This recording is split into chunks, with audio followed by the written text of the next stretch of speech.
Благодарам. Немојте да се навредите, колешки, но мора едноставно да ви објаснам.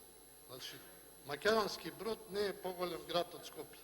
Значи, Македонски Брод е една населба во Скопје. Вие истото тоа го велите за странски инвестиции. Странски инвестиции во времето на ВМРО ДПМН беа огромни и сега не знам кои се странски инвестиции. Тоа што вие го кажавте е реинвестирање на добивката. Тоа е друга работа.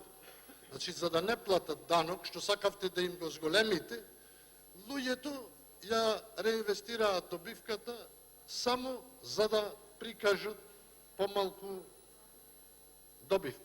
Тоа е тоа.